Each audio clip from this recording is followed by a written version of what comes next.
High court থেকেই রায় দিয়েছিল। এখন যে কোনো মানে ষড়যন্ত্রকারী যে 18 মাস থেকে খাচ্ছে, সে একটা যে কোনো একটা তাল বাহানা করিয়ে এই আমাদের আজকে ডিসি অফিসে স্মারকলিপি দিলাম। নিরপেক্ষ সাধারণ সভা এবং নির্বাচনের দাবিতে স্মারকলিপি দিলাম।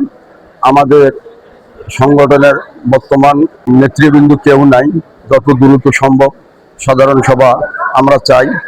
শ্রমিকেরা মারা গেলে এবং কোনো অ্যাক্সিডেন্ট দুর্ঘটনা হইলে আমরা কোনো সহযোগিতা সাহায্য পাচ্ছি না।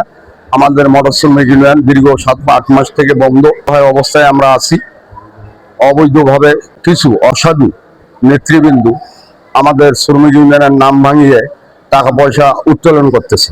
আমরা এর সুস্থ সমাধান চাই। আগামী 10 তারিখের মধ্যে সাধারণ সভা চাই, এই আলটিমেটাম আমরা দিছি এবং আমরা এই বিষয়ে ডিসি সাহেবকে স্মারকলিপি প্রদান করলাম। রংপুর জেলা মোটর শ্রমিক ইউনিয়নের সাধারণ শ্রমিক বৃন্দ এসেছি। আমাদের দাবি, আমাদের রংপুর জেলা মোটর শ্রমিক ইউনিয়ন দীর্ঘদিন থেকে বন্ধ এবং দখলবাজ কমিটি দীর্ঘদিন থেকে দখল করে খাচ্ছে। এই দখল মুক্ত করার জন্য আমরা হাইকোর্টে রিট করি। হাইকোর্টে রিটের আদেশ আমাদের দেয় আর 30 দিনের মধ্যে সাধারণ সভা করা, কিন্তু এখানে সাধারণ সভা না হওয়ার প্রেক্ষিতে আমরা এই আজকে ডিসি অফিসে এসেছি স্মারকলিপি প্রদানের জন্য এবং স্মারকলিপির মাধ্যমে আমরা ডিসি সাহেবের কাছে সবিনয় নিবেদন জানাচ্ছি।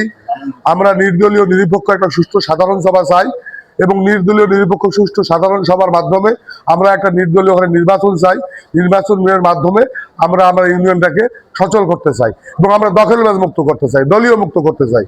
কঠোর থেকে কঠোর সিদ্ধান্ত নিতে বাধ্য হব এবং আমরা পথে নামতে বাধ্য হব এবং আমরা কর্মবিরতিতে যেতে বাধ্য হব। আমরা কর্মবিরতির ঘোষণা আলটিমেটাম দিয়েছি 3 তারিখের সাংবাদিক সম্মেলনে। হাইকোর্টের বিচারপতি আমাদেরকে রিটে রায় দিয়েছিলেন। সেই রায়ে রাজশাহী গেটার বিভাগীয় শ্রম দপ্তর তার নির্দেশে গত 2 মে আমাদের শ্রমিক সাধারণ সভা হওয়ার একটা রাষ্ট্রীয় চিঠি দিয়েছিলেন। 2 তারিখ সাধারণ সভার কোনো কার্যক্রম দেখতে না পারায় আমরা শ্রমিক ঐক্য হয়ে 3 তারিখে সাংবাদিক সম্মেলন করি। জোর দাবি জানাই, অবিলম্বে সাধারণ সভা চাই, নির্বাচন চাই, শ্রমিক ভোটাধিকার ফিরিয়ে চাই। আজকে আমরা এই স্মারকলিপি দেওয়ার জন্য ডিসি অফিসে আসছি।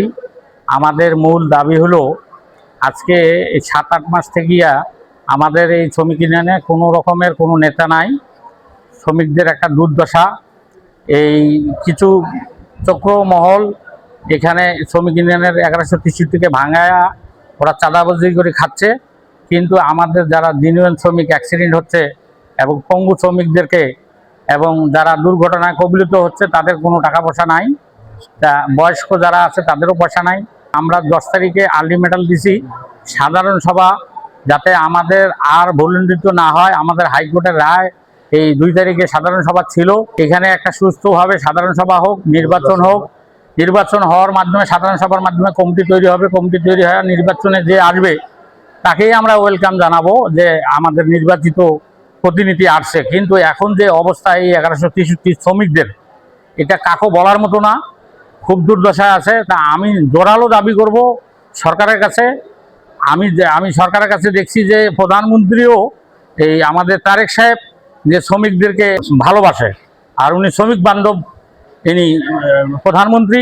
তা আমরা আশা করি যে উনি আমাদের এই 1163-র ব্যাপারে উনি একটু মাথা ঘামাবে, যেহেতু রংপুর বিভাগীয় একটা বিবেচনার ভিতরে রাখবে, যাতে আমরা হাইকোর্টের রায়কে আমরা অসম্মানিত যাতে না হয় এই দৃষ্টি আকর্ষণ করিয়া প্রধানমন্ত্রীকে আমরা বলতেছি যাতে আমাদের এই হাইকোর্ট মাননীয় যাতে এই রায়কে বাস্তবায়ন করতে হয়। আর সাধারণ সভা অবিলম্বে যারা 10 তারিখে যারা হাইকোর্টকে যারা না মানছে তাদের যেন শাস্তিমূলক একটা ব্যবস্থা যাতে প্রধানমন্ত্রী করে।